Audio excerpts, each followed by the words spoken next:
In sch-rnd, the individual objects do not have their own colour, thickness or font properties, but a reference to a pen. Pens are normally defined per sheet and are always referenced by name. Most drawing objects have a single pen, called the stroke pen. Polygons also have a fill pen.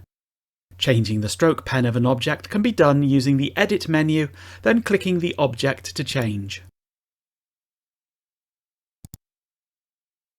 On the left side of the Pen Edit dialog is a list of pens, named after their purpose. On the right side, the properties of the currently selected pen is shown. Click on the Use Selected button in the bottom right of the dialog to change an object's pen. The Polygon Fill pen can be changed using the Property Editor. Polygons react to right clicks on their contour only, even though we are going to change its fill.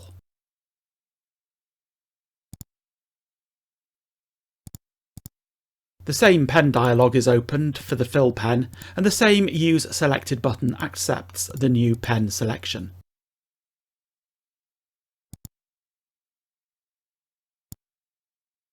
Pens are defined per purpose. For example, there is a pen called Sim Decor.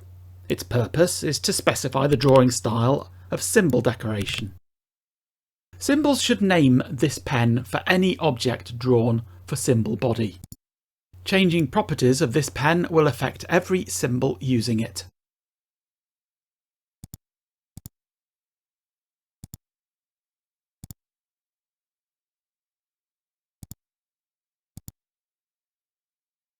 Pressing Cancel here means do not change the stroke pen of the object the dialog was invoked for. Changes to pen properties are preserved.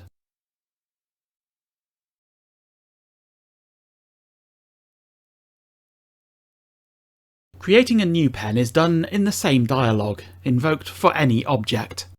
It is bad practice to define a pen for a specific look, e.g. colour or font. Good practice is to define a pen for a purpose.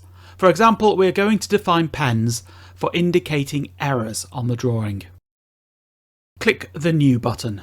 This will create a pen called New Pen. Select the new pen and modify its properties on the right side. Shape and size controls pen tip for drawing lines and arcs and polygon contours.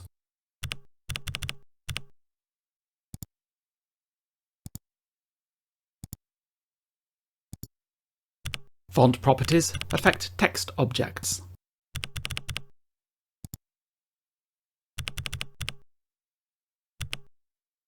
Clicking Use Selected creates the pen and sets it on the object. Next, we are creating another lighter pen for the fill of the box.